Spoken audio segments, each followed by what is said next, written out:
શ્રમ કાયદો અને ક્ષેત્રીય લઘુત્તમ વેતન વિશે માહિતી. Information about labour loss and regional minimum veggies. દરેક ક્ષેત્રના શ્રમિક અને કાર્યાલયોમાં કામ કરનારને અધિકાર અને તેમની સુરક્ષા માટે સરકારે કેટલાક કાયદા બનાવ્યા છે. આમાં મુખ્ય છે શ્રમ કાયદો અને લઘુત્તમ ક્ષેત્રીય વેતન કાયદો. શ્રમ કાયદો કામ આપનાર વ્યક્તિ એટલે કે કોન્ટ્રાક્ટર અથવા કોન્ટ્રાક્ટરોનો સમૂહ અને તેમના શ્રમિક વચ્ચેના સંબંધો ઉપર નિયંત્રણ કરવાનો એક માર્ગ છે. આને કારીગરોની સુરક્ષા, સમૃદ્ધિ અને ન્યાય સુનિશ્ચિત કરવા માટે બનાવવામાં આવેલ છે. આનો ઉદ્દેશ્ય શ્રમિકોને યોગ્ય અને સ્થિર વેતન, કામની નિશ્ચિતતા અને તેમની સામાજિક સુરક્ષા નિશ્ચિત કરવાનો છે. આ કાયદો સામાન્ય રીતે કાર્યસ્થળ, આરોગ્ય અને સુરક્ષા, સામૂહિક સોદાબાજી, યોગ્ય શ્રમ પ્રથા, શ્રમ વ્યવસ્થાપન સંબંધો, સામાન્ય રજાઓ, વાર્ષિક રજાઓ, કામના કલાકો, લઘુત્તમ વેતન, છટણીની પ્રક્રિયા, બોનસ જેવા મુદ્દાઓને સંબંધિત કરવા માટે બનાવવામાં આવેલ કાયદો છે. આવો જાણીએ આ કાયદામાં કયા નિયમો છે. કારખાના અધિનિયમ 1948ની કલમ 51 મુજબ કોઈપણ પુખ્ત શ્રમિકને કોઈ કારખાનામાં કોઈપણ સપ્તાહમાં કુલ મળીને 48 કલાકથી વધુ કામ કરવાની મંજૂરી આપવામાં આવશે નહીં.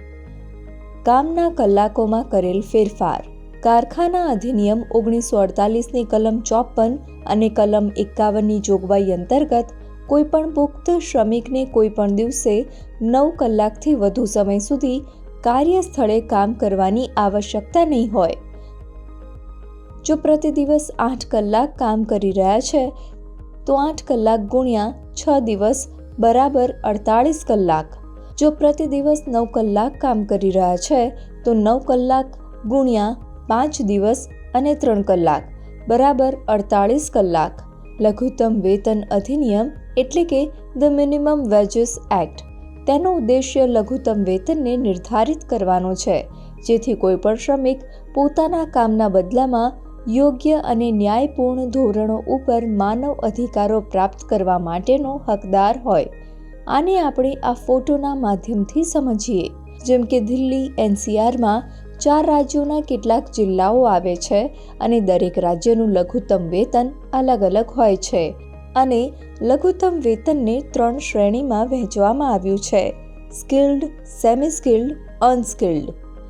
તમે તમારી સાઇટ ઉપર પોતાના શ્રમિકને પણ તેમના કૌશલ્ય મુજબ 3 શ્રેણીમાં વહેંચી શકો છો અને દર્શાવવામાં આવેલ ફોટો મુજબ એ રકમથી ઓછી ચૂકવણી ના હોવી જોઈએ અને કોઈ શ્રમિકને શ્રમ કાયદા દ્વારા નિર્ધારિત કરેલ લઘુત્તમ ક્ષેત્રીય વેતનથી વધુ પણ ચૂકવણી કરી શકાય છે.